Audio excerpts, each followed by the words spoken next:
नमस्ते दोस्तों, आप सभी का फिर से एक बार स्वागत है। मित्रों, स्टैंडर्ड 6 सेमेस्टर सेकंड द्वितीय सत्र का हिंदी विषय का छठी कक्षा का तीसरा इकाई मतलब तीसरा लेसन जरा मुस्कुराइए, इस लेसन के अभ्यास के क्वेश्चन आंसर हम लोग पढ़ते हैं, समझते हैं। अभ्यास में 5 प्रकार के क्वेश्चन दिए हुए हैं, चलो देखते हैं। पहला प्रश्न है, सामयिकों अखबारों में से चुटकुले पढ़िए और कक्षा में सुनाइए। आपने जो चुटकुले सुने हो या पढ़े हो उन्हें लिखिए। हमें कक्षा के सामने चुटकुले सुनाने के लिए अखबारों या तो फिर मासिक पत्रिका आती है, सामयिक आते हैं, उनमें से पढ़कर बच्चों के सामने, अपने दोस्तों के सामने पढ़ाने। यहाँ पर कुछ चुटकुले दिए हैं, देखते हैं और पढ़ते हैं। पहला चुटकुला है, पिता राजू से कहता है अपने बेटे से, राजू तुम हर बार इतिहास में अनुत्तीर्ण क्यों हो जाते हो? राजू कहता है, क्योंकि इस विषय के सभी प्रश्न उस समय के होते हैं जब मैं पैदा भी नहीं हुआ था। दूसरा चुटकुला है, पिता अपने बेटे से कहता है, बेटा जाओ डाकघर से 2 चिट्ठियां ले आओ। बेटा कहता है, पापा पैसे तो दीजिए। अरे बेटे, पैसों से तो सभी ले आते हैं, अगर तुम मेरे बेटे हो तो बिना पैसे से लेकर आओ।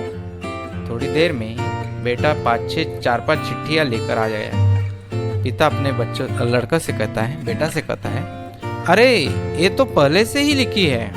बेटा कहता है, पापा अगर आप मेरे पापा है तो लिखी चिट्ठियां पर लिखकर दिखाइए। तीसरा चुटकुला देखते हैं, सोनल बताओ, अकल बड़ी क्या भैंस बड़ी? सोनल बोलती है, भैया पहले दोनों के जन्मदिन बताओ, तभी तो पता चलेगा कि कौन बड़ा है। चौथा चुटकुला देखते हैं, टीचर कहते हैं, जहां बहुत बारिश होती है वहां कौन सी चीज ज्यादा पैदा होती है बच्चों? छात्र कहता है, जी कीचड़।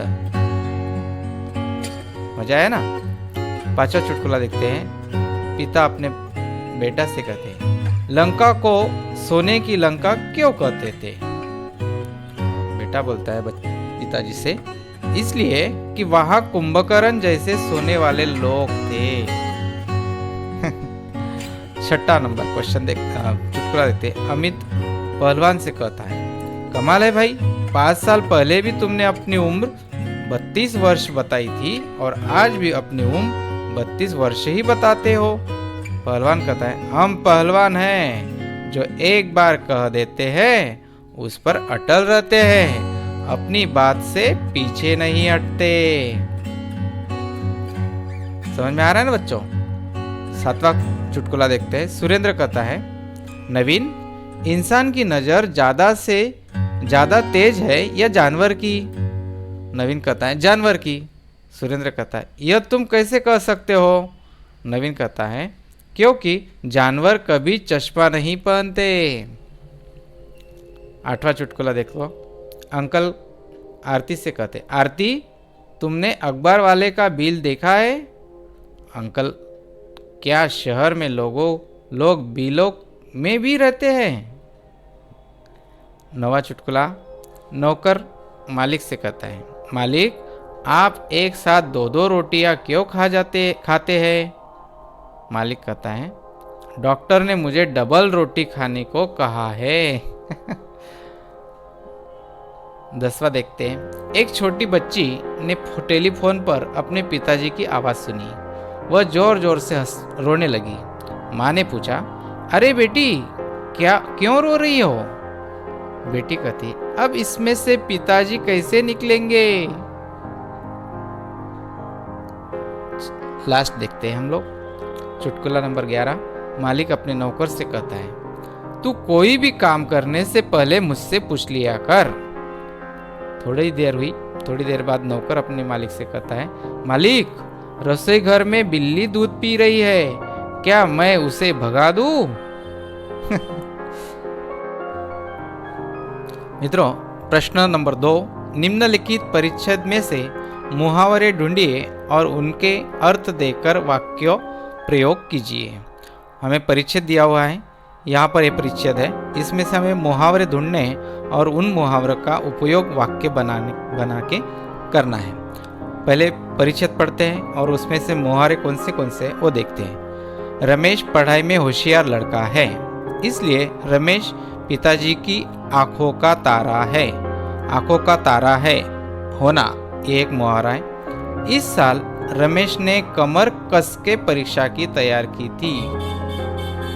जब वह परीक्षा देने गया तो उसका ईद का चांद मित्र महेश का नंबर भी उसके नजदीक था। ईद का चांद, ये भी एक मुहावरा है। महेश आस्तीन का सांप निकला। आस्तीन का सांप होना, ये भी एक मुहावरा है। और वह अध्यापक की नज़र चुरा के रमेश की कॉपी में से नकल कर रहा था। उस वक्त अध्यापक ने देखा और वे आग बबूला हो गए। आग बबूला होना, ये भी एक मुहावरा है। चलो देखते हैं इन मुहावरों का वाक्यों में प्रयोग कैसा किया है। आंखों का तारा मतलब बहुत प्यारा, इसका अर्थ है बहुत प्यारा। अभी आंखों का तारा, ये जो मुहावरा है उसका वाक्य कैसे बनाते हैं। गौरव अपनी माँ की आंखों का तारा है। कमर कसना, दूसरा मुहावरा हमें परिच्छेद में से मिलता है। कमर कसना मतलब इसका अच्छी तरह तैयार होना। वाक्य देखते हैं, वाक्य कैसे बनाएंगे। मैंने भी प्रतियोगिता में जीतने के लिए कमर कस ली है।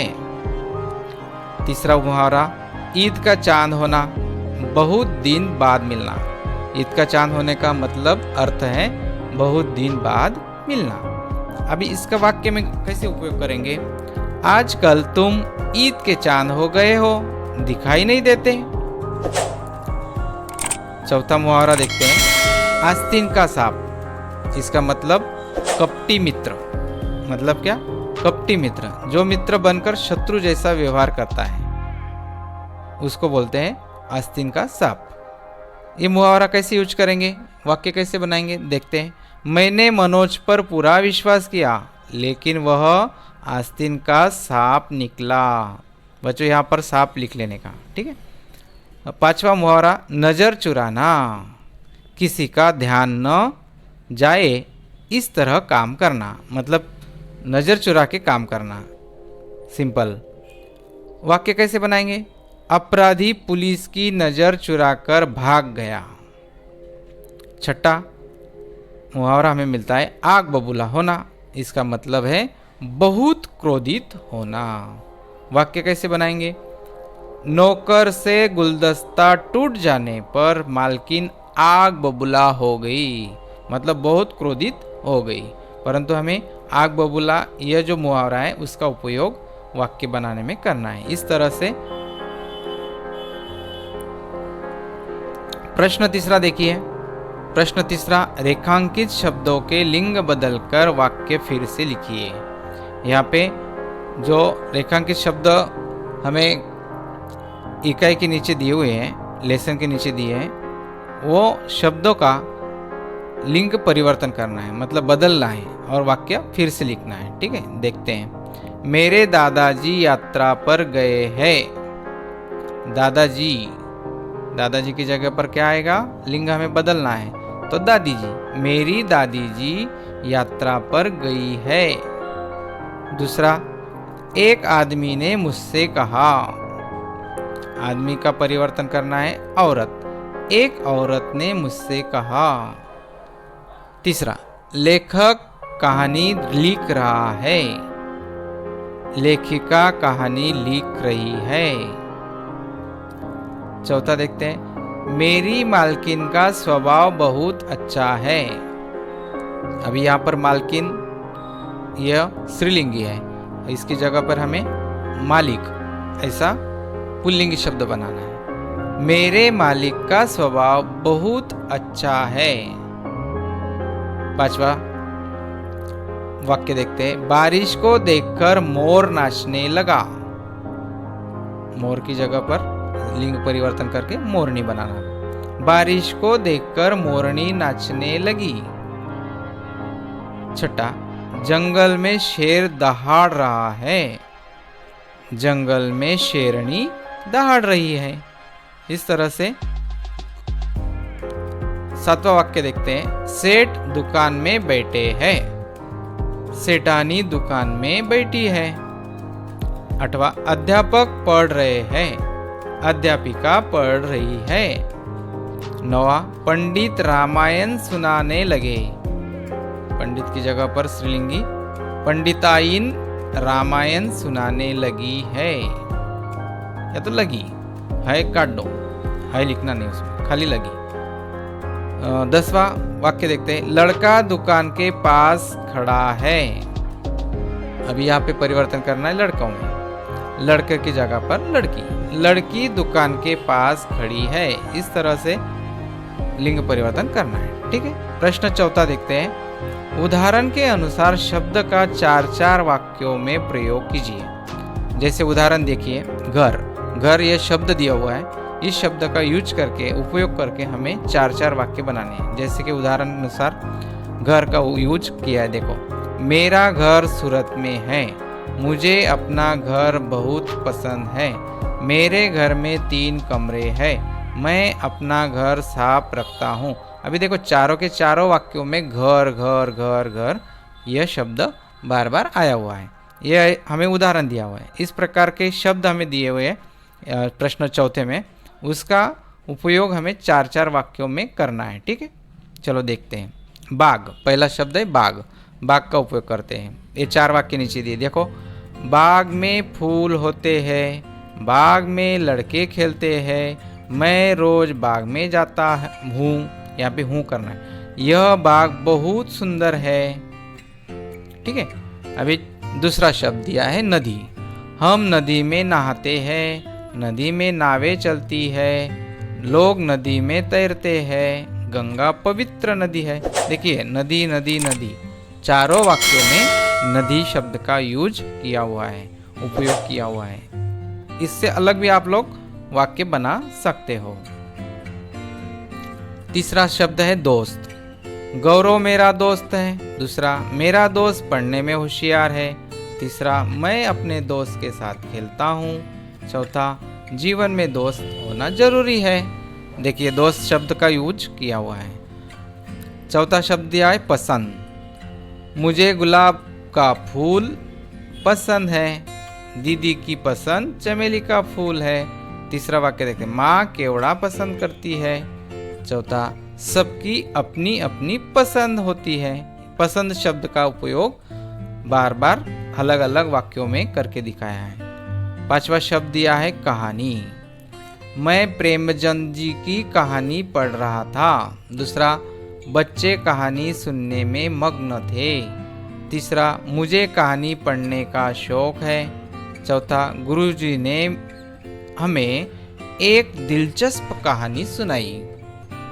ओके दोस्तों, 5वां प्रश्न है। कहावतों के अर्थ दिए गए हैं। कक्षा में उदाहरण देकर चर्चा कीजिए। यहाँ पर हमें कहावतें जो है उनका अर्थ भी दिया है, खाली चर्चा करनी। शिक्षक और बच्चों में कैसी चर्चा है देखते हैं। अक्ल बड़ी या भैंस, ये पहली कहावत है। अक्ल बड़ी या भैंस, ये कहावत का अर्थ क्या है? शरीर बड़ा होने की अपेक्षा अक्ल बड़ी होती है। मतलब शरीर अपना जो दिखता है उससे भी अक्ल हमें दिखाई तो नहीं देती है, परंतु वो बहुत बड़ी होती है। उसका उपयोग करके हम लोग बहुत प्रकार के अलग अलग प्रकार के काम करते हैं जो शरीर नहीं कर सकता है। ठीक है, चलो देखते हैं चर्चा कैसी होती है। शिक्षक कहते हैं, हमारी अक्ल मस्तिष्क में होती है। मस्तिष्क हमारी खोपड़ी में होता है। हमारी खोपड़ी भैंस से बहुत छोटी होती है और अक्ल तो उससे और भी छोटी होती है। फिर भी अक्ल को भैंस से बड़ी क्यों कहा जाता है? तो एक विद्यार्थी बोलता है, गुरुजी, कद में बड़े होने से ही कोई बड़ा नहीं हो जाता। रोग का एक कीटाणु छोटा होने पर भी हमें बीमार बनाकर कड़वी दवा खाने के लिए मजबूर कर देता है।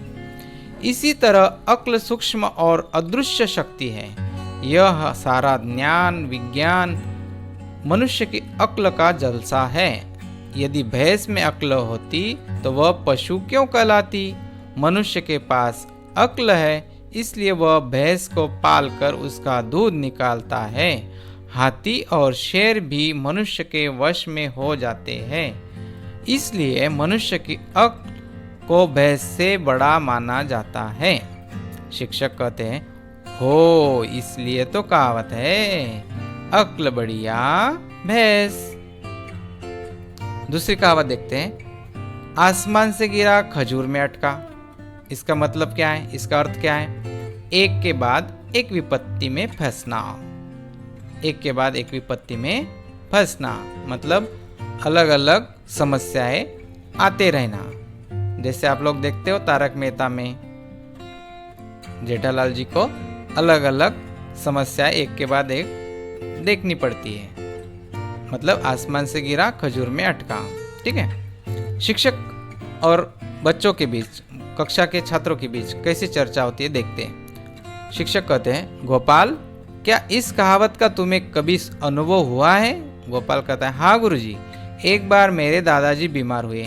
उन्हें अस्पताल में भर्ती कराकर पिताजी घर लौटे तो देखा कि बाथरूम में पैर फिसल जाने से दादी के हाथ और की सिर में गहरी चोट आ गई। तब उनके मुंह से मैंने यही कहावत सुनी थी, आसमान से गिरा खजूर में अटका।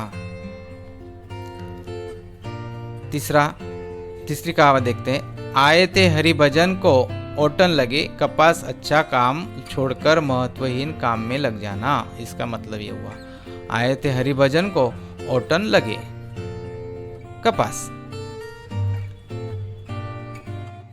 शिक्षक कहते हैं, धवल क्या तुम इस कहावत का कोई उदाहरण दे सकते हो? धवल कहता है, क्यों नहीं गुरुजी, मेरे चाचा जी फिल्म में अभिनेता बनने के लिए लखनऊ से मुंबई आए थे। बहुत कोशिश की पर किसी फिल्म में मौका नहीं मिला। आखिर उन्हें एक दफ्तर में क्लर्क बनकर जीविका चलानी पड़ी। एक दिन मैंने उनके मुंह से यह कहावत सुनी थी, आए थे हरिभजन को ओटन लगे कपास।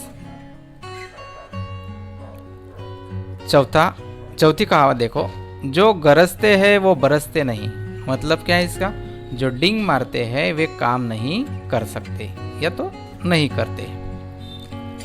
शिक्षक कहते हैं, सलील क्या तुम इस कहावत का उदाहरण दे सकते हो? सलील कहता है, गुरुजी हमारे मोहल्ले में बरसों से पानी की किल्लत है।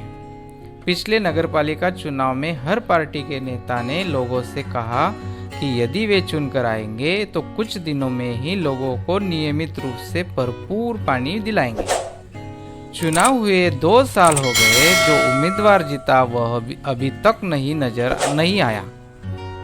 अब इसे आप क्या कहेंगे? शिक्षक कहते, सच है, जो गरजते हैं वो बरसते नहीं, खाली बोलते हैं, वो काम कुछ भी नहीं करते। बराबर है। अगली कहावत देखो बच्चों, जैसी करनी वैसी भरनी। इसका मतलब क्या है? अर्थ क्या है? जो जैसा करता है उसे उसी के अनुसार फल भुगतना पड़ता है। अभी यहाँ पे चर्चा देखते हैं। सूरज और शिक्षक में चर्चा है। शिक्षक कहते हैं, सूरज क्या इस कहावत को तुम सच मानते हो? सूरज कहता है, गुरुजी अभी मैं स्कूल आ रहा था तो एक युवक एक महिला के गले से सोने की जंजीर झटक कर भाग रहा था। महिला के चिल्लाने पर लोगों ने उसे पकड़ लिया और उसकी खूब पिटाई की, फिर उसे पुलिस के हवाले कर दिया। अब इसे हम क्या कहेंगे? मोहन कहता है, जैसी करनी वैसी भरनी। प्रकार मित्रों, पांचों के पांचों सवाल में जो भी क्वेश्चन दिए हैं उनके हमने आंसर देखे हैं। बच्चों वीडियो अच्छा लगे तो ज़रूर शेयर करना